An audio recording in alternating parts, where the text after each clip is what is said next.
Great, and welcome to our math skill for today. Now, you've probably come into a time where your mom would say, "All right, be ready in 3 hours," or we have dinner at your grandma's house at 6:30. You better be ready by then. You need to know how much time you have, and we use elapsed time to help us figure out time in between times. Let's look at this problem a little bit deeper.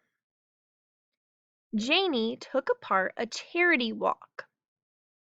The walk started at 7:15 a.m. Sorry, 7:10 a.m. So that's right here, 7:10 a.m. It ended at 11:20 a.m.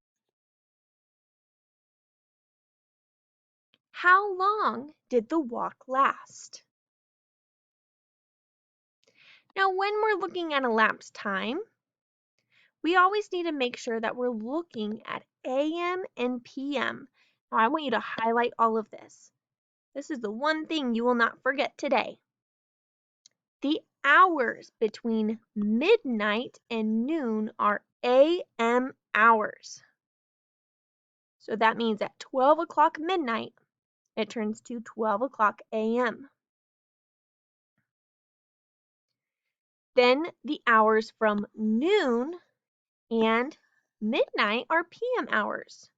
So from 12 o'clock PM, lunchtime, all the way till 11:59, it is going to be PM hours. AM is in the middle of the night in the morning, and PM is the evening and afternoon. So when we're looking at this, I first want to check that they're starting in the same time. Yep, they're both in AM, so I don't have to worry about going around the 12. Then I can see how many hours have passed. I'm going to write this over more to the side. We'll use the same strategy that we did for our solve and share. Our hours were starting at 7 and we're ending at 11. All right, now I can count how many hours passed between 7 to 11. 1, 2, 3, 4. 4 hours passed. Grab a different color. Now I can count how many minutes. How many minutes have passed?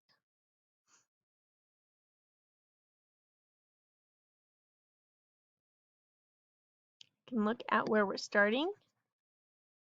10.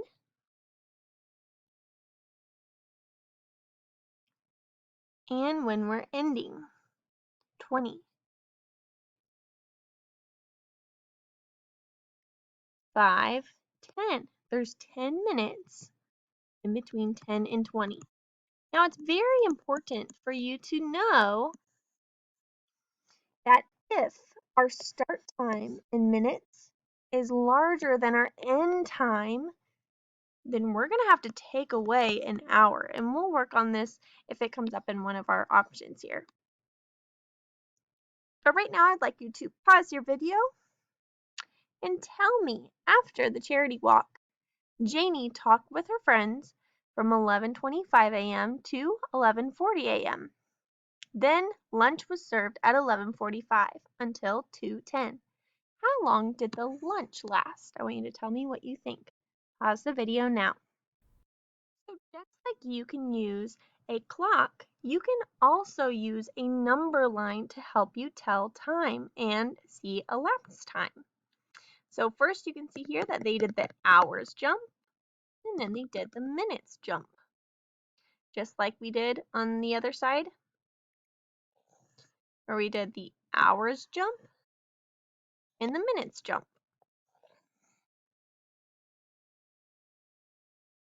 Guided practice.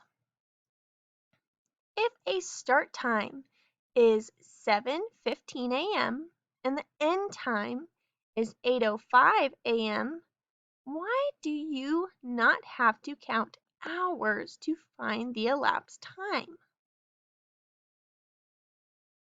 Now let's look at this.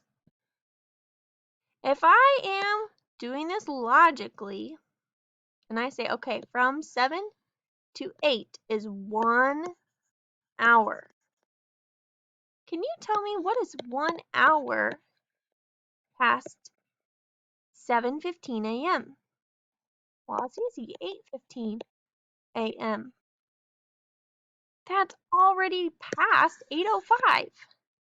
So it's definitely shorter than an hour.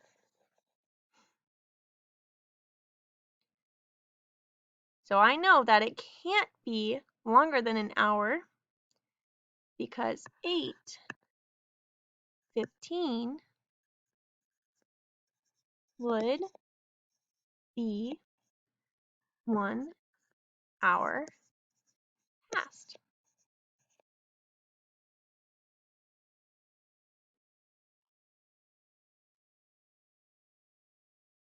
Number 2. A movie started at 2:30 and ran for 2 hours and 15 minutes. What time did the movie end? So here I'm actually going to change the rule. We're going to start with the minutes. We'll start with the minutes. So if I add 15 minutes to 30, 15 plus 30 is 45. And then I'll add my hours. 2 and 2 is 4. Now it would still be PM because we did not pass a 12.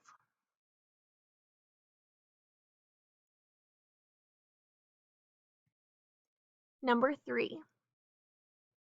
Draw arrows on the second clock to count the hours from 11 to 5 p.m. Ooh, notice we're going from AM to PM. So I'm going to start at 11 and I ended at 5. Count how many hours have passed and write your answer on the top.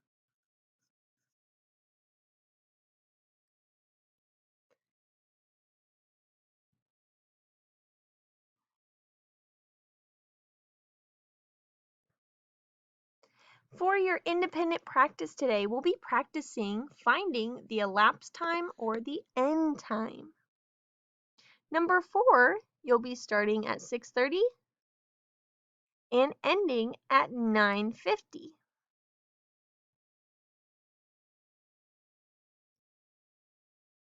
Then you'll answer these questions on the side. How many hours are from 6:30 to 9:30? How many minutes? And then write them together. How many hours and minutes, just like we practiced on the other page and above.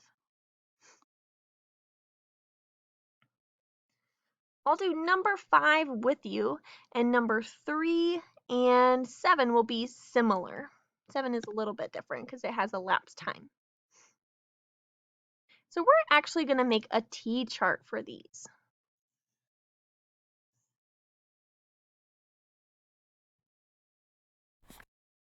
So we can write our start time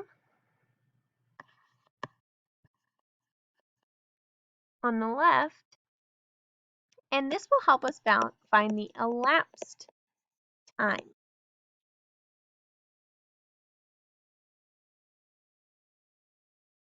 Now for these, it'll be hopefully pretty easy.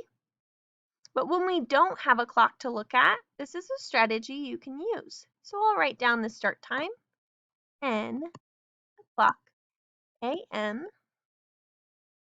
And down at the bottom, I'll write my end time, 3 o'clock p.m.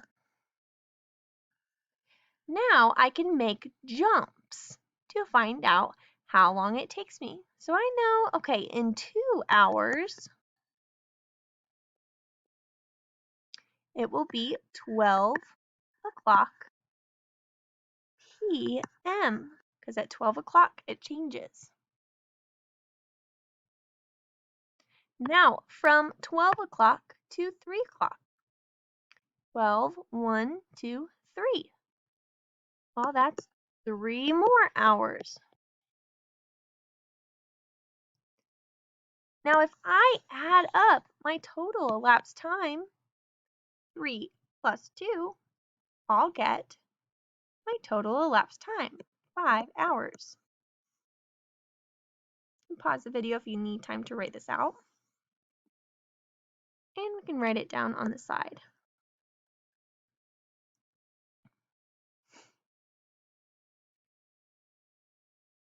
Number 6 I want you to do on your own, but we'll do number 7 together because that'll look a little bit different. So we'll use the same T chart. We'll have our start on the side and our elapsed time on the other. And here we're starting at 11:30 and we're trying to figure out what the end time is.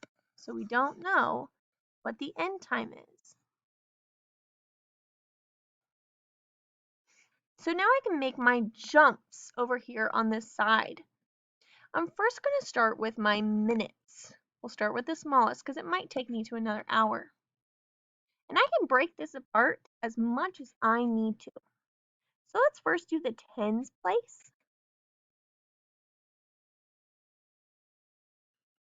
So I can break up 25 minutes into 20 minutes and then 5 minutes. We'll do 20 minutes first.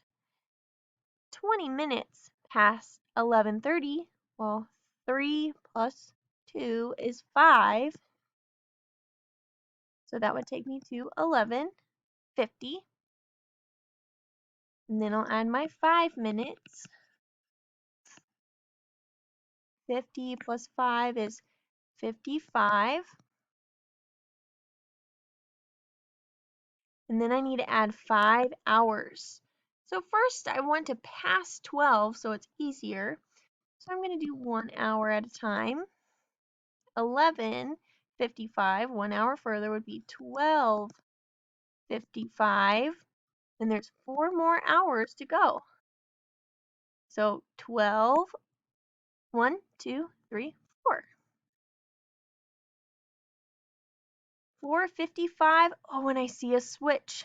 We went from 12 to 11, so that means my AM changed to a PM. 4:55 p.m. Now I know this can be kind of tough, so if you need to watch this video over again, or at least this back section, you definitely should because we are going to be moving pretty quick with time. Once you are finished writing all of this out and you finish number 6, you can move on to the next activity for today.